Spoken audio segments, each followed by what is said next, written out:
संरचना होगी इसकी, 22 मेंबर वक्फ काउंसिल में होंगे, उसके अंदर 22 मेंबर में 10 मेंबर मुसलमान होंगे, सही है। 2 महिलाएं होंगी, सही है।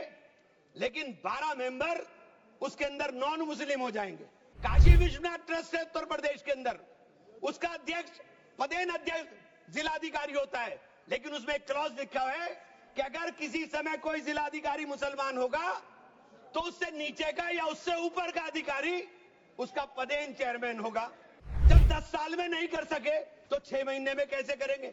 और ये पूरी तरीके से संविधान विरोधी कानून है। सारे मुसलमान 5 वक्त नमाज नहीं पढ़ते, सारे मुसलमान रोजा भी नहीं रखते, और उसका पैमाना क्या होगा कि वो मुसलमान है कि नहीं है? यही संरक्षण दे रहा है हमें। ये बाबा साहब के सपनों का संविधान है। जो गरीब से गरीब नागरिक है उसको वो अधिकार दिया जो सामने बैठे हुए हमारे प्रधानमंत्री को होगा। लेकिन खोदा पाड़ निकली चुईया। माननीय सभापति महोदय, बाबा साहेब भीमराव अंबेडकर से लिखे हुए इस संविधान में बाबा साहेब भीमराव अंबेडकर ने हमारे संरक्षण का, देश के अंदर रहने वाले प्रत्येक नागरिक के संरक्षण का वादा किया। बाबा साहेब ने कहा राजनीतिक लोकतंत्र तब तक नहीं टिक सकता जब तक उसके आधार में सामाजिक लोकतंत्र न हो, और सामाजिक लोकतंत्र का अर्थ है एक ऐसी जीवन शैली जो स्वतंत्रता, समानता और बंधुत्व के जीवन के सिद्धांतों के रूप में मान्यता देती है। मान्यवर, वक्फ बिल ला करके जिन्होंने इस वक्फ बिल को ड्राफ्ट किया, मुझे बड़ा ताज्जुब होता है बार बार। वक्फ के बारे में आपको जानकारी, वक्फ है क्या? वक्फ एक फरीजा है। हर मुसलमान के लिए जिसकी जो हैसियत है वो अपनी हैसियत के हिसाब से अपनी प्रॉपर्टी को या किसी भी चीज को अल्लाह की राह में वक्फ करता है। और इस वक्फ के जो ड्राफ्ट करने वाले लोग थे, जो उन्होंने बिल ड्राफ्ट किया था, उनमें मैक्सिमम लोग वो थे जिनको वक्फ के बारे में जानकारी नहीं थी। और मैं एक बात बहुत दावे के साथ कहता हूं कि 90% लोग ये नहीं बता पाएंगे मुसलमान के अलावा कि पाकी और नापाकी क्या होती है। तो आप वक्फ को क्या जानेंगे? ये जो बार बार कह रहे हैं कि मुस्लिम में सदस्य, गैर मुस्लिम सदस्य शामिल होने चाहिए, नहीं होने चाहिए, वक्फ को मुसलमान समझता है, जानता है, इसकी जो जरूरत है उसको पहचानता है, इसलिए इस बात को कहा जा रहा है। वरना सारा प्रबंधन जो वक्फ बोर्ड का है वो तो सरकारों के ही हाथ में। लेकिन इसमें जो सबसे बड़ी बात है कि बार बार ये शोर मच रहा है, जेडीयू भी कहती है, टीडीपी भी कहती है, और सहयोगी दल भी कहते हैं कि हमने वक्फ बाय यूजर को खत्म कराने का काम कर दिया। माननीय अध्यक्ष जी, मैं इसकी धारा 3R1 को, जिसके अंदर वक्फ बाय यूजर था, उसको हटा दिया गया और क्या शामिल किया गया, मैं ये पढ़ करके बता रहा हूं। ये बिल है, इसके अंदर लिखा है, परंतु वक्फ संशोधन अधिनियम 2025 के प्रारंभ पर या उसके पूर्व उपयोगकर्ता द्वारा वक्फ के रूप में रजिस्ट्रीकृत संपत्तियों को उपयोगकर्ता द्वारा विद्यमान वक्फ इसके वक्फ संपत्ति के रूप में बना रहेगा, सिवाय, बस आगे आ गया काम, सिवाय संपत्ति पूर्णतः या भागतः विवादाग्रस्त है या कोई सरकारी संपत्ति है। माननीय सभापति महोदय, 2005-6 में विभिन्न राज्य के बोर्डों द्वारा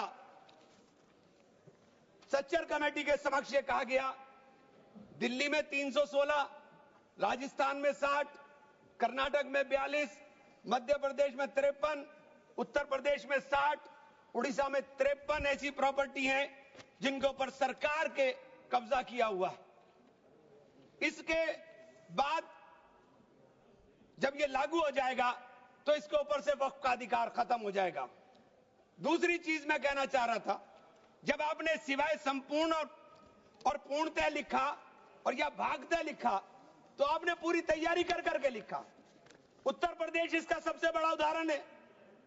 उत्तर प्रदेश में 11,400 हेक्टेयर लैंड वक्फ की, 14,000 हेक्टेयर में से 14,500 में से 11,500 हेक्टेयर लैंड को सरकारी घोषित कर दिया गया है। 78% लैंड को सरकारी बता दिया गया है। और सरकारी लैंड कौन सी है? उसमें इमामबाड़ा है, उसमें प्राचीन मस्जिदें हैं, उसमें 500-500 साल के पुराने कब्रिस्तान हैं, उसमें ईदगाहें हैं, गांव-गांव के अंदर बनी हुई मसाजिद हैं। और आप कह रहे हैं कि आपने वक्फ बाय यूजर खत्म करा दिया।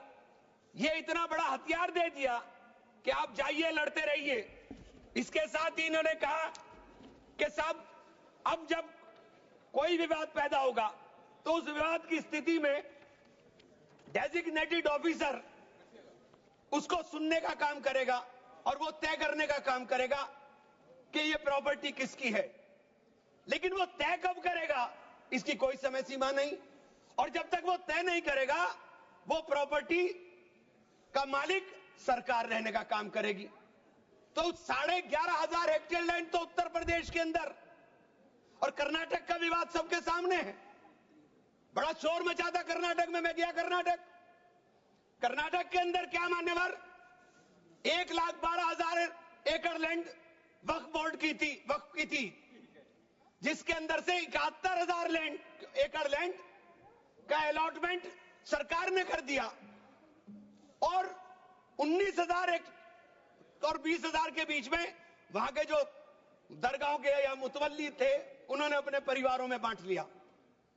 तो ये जो हंगामा बचा, 1999 में एक आदेश आ गया वक्फ ऑलवेज वक्फ, तो ये पुराना आदेश नल एंड वाइड हो गया। सरकारें भाजपा की भी रही, कांग्रेस की भी रही, दोनों सरकारों ने नोटिस इश्यू किए। मैं उन नोटिस की कॉपी भी लेकर आया था। दोनों सरकारों ने नोटिस इश्यू किए, लेकिन जेपीसी ने हंगामा उतरा तो सब हमारे चेयरमैन साहब भी हवाई जहाज लेकर के गए, लेकिन खोदा पाड़ निकली चुईया, वहां कुछ मिला ही नहीं, वहां कुछ नहीं मिला।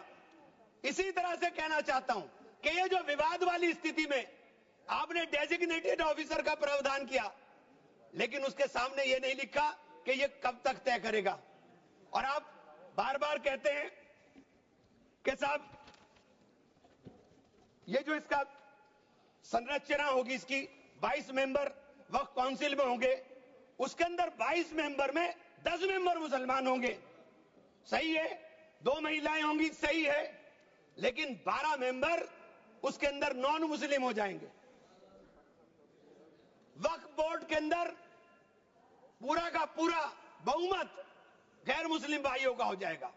मुझे इससे मतलब नहीं, क्योंकि मैंने अभी कहा कि भाई आप दूसरे जो ट्रस्ट हैं या जो दूसरे धर्म के ट्रस्ट हैं उनके अंदर क्या आप दूसरे धर्म के लोगों को शामिल करने की अनुमति देंगे? नहीं है। काशी विश्वनाथ ट्रस्ट है उत्तर प्रदेश के अंदर, उसका अध्यक्ष पदेन अध्यक्ष जिलाधिकारी होता है, लेकिन उसमें एक क्लॉज लिखा हुआ है कि अगर किसी समय कोई जिलाधिकारी मुसलमान होगा तो उससे नीचे का या उससे ऊपर का अधिकारी उसका पदेन चेयरमैन होगा।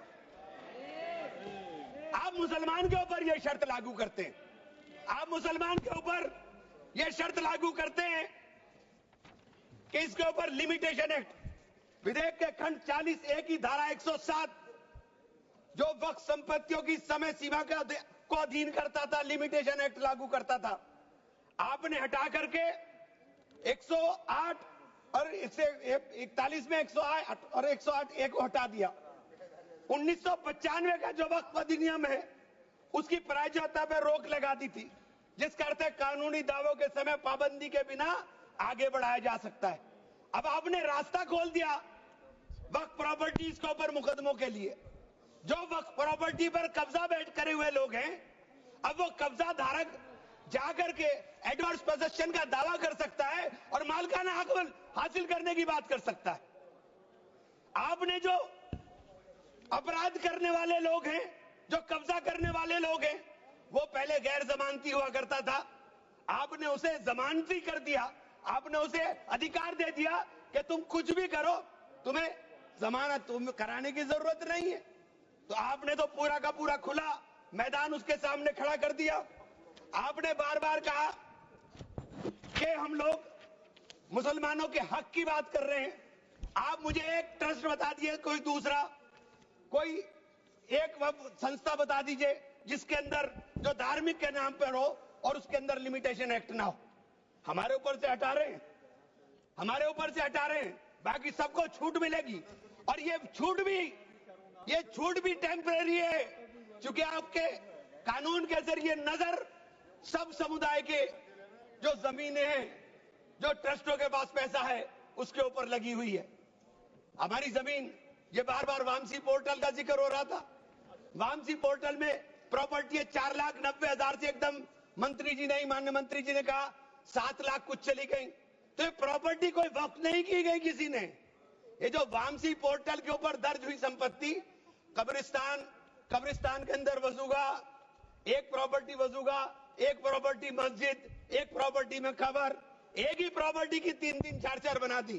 और आपने बता दिया कि वामसी पोर्टल ने, और 10 साल माने मंत्री जी, 10 साल का बहुत समय होता है। जो काम आप 10 साल में पूरी संपत्तियों का रजिस्ट्रेशन नहीं कर सके, मान्यवर प्लीज सब प्लीज आप मान्य नहीं, वामसी पोर्टल पर आपने बार बार 10 साल में काम नहीं कर सके। आप कह रहे हैं कि 6 महीने के अंदर सारी संपत्तियों का रजिस्ट्रेशन करा लेना, और सारी संपत्तियों का अगर रजिस्ट्रेशन नहीं होगा तो वो संपत्तियां वक्फ की नहीं बचेंगी। रजिस्ट्रेशन कौन करेगा? रजिस्ट्रेशन आपके अधिकारी करेंगे। जब 10 साल में नहीं कर सके तो 6 महीने में कैसे करेंगे? और ये पूरी तरीके से संविधान विरोधी कानून है। साथ अनुच्छेद 14, अनुच्छेद 16, अनुच्छेद 26 और अनुच्छेद 25 का सीधे ओवरलैपिंग करने का काम करता है। आपसे अनुरोध है कि माननीय 2 मिनट का समय और दे दें। ये बार बार कहते हैं कि प्रैक्टिसिंग मुस्लिम। आप एक बात बता दीजिए, आप प्रैक्टिसिंग मुस्लिम की बात कर रहे हैं, आप किस तरह तय करेंगे कौन प्रैक्टिसिंग मुस्लिम है? ये कौन बताएगा कि आपकी क्या परिभाषा है प्रैक्टिसिंग मुस्लिम की? सारे मुसलमान 5 वक्त नमाज नहीं पढ़ते, सारे मुसलमान रोजा भी नहीं रखते, और उसका पैमाना क्या होगा कि वो मुसलमान है कि नहीं है? तो ये आपने रास्ते इस तरह खोल करके ये सीधे जो संविधान के अंदर हमारी धारा 14 में अधिकार है, उसके ऊपर आपने अतिक्रमण करने का काम कर दिया।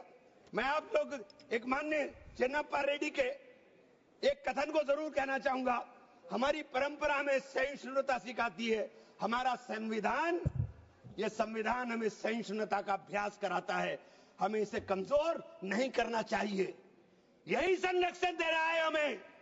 ये बाबा साहब के सपनों का संविधान है कि उन्होंने देश के अंदर रहने वाले प्रत्येक नागरिक को, जो गरीब से गरीब नागरिक है, उसको वो अधिकार दिया जो सामने बैठे हुए हमारे प्रधानमंत्री को होगा। वो ये अधिकार बाहर सड़क पर बैठे हुए एक मजदूर को होने का काम होगा। ये बाबा साहब का संविधान है। मान्यवर, इसे कमजोर करने का काम मैं आप हाथ जोड़कर विनती करता हूं। अभी हमें सौगाते मोदी मिली, एक सेकंड, हमें सौगाते मोदी मिली। हमें सौगाते मोदी में ईद की सवैयां नहीं चाहिए, हमें सौगाते मोदी में शिक्षा दे दीजिए, हमें सौगाते मोदी में रोजगार दे दीजिए, हमें सौगाते मोदी के अंदर मोहब्बत दे दीजिए। ये जो गोलियां छातियों पर लगती है, ये मारना बंद करा दीजिए। हमें सौगाते मोदी में ये कानून देने का काम कर लीजिए। बहुत बहुत धन्यवाद। मान्यवर, धन्यवाद।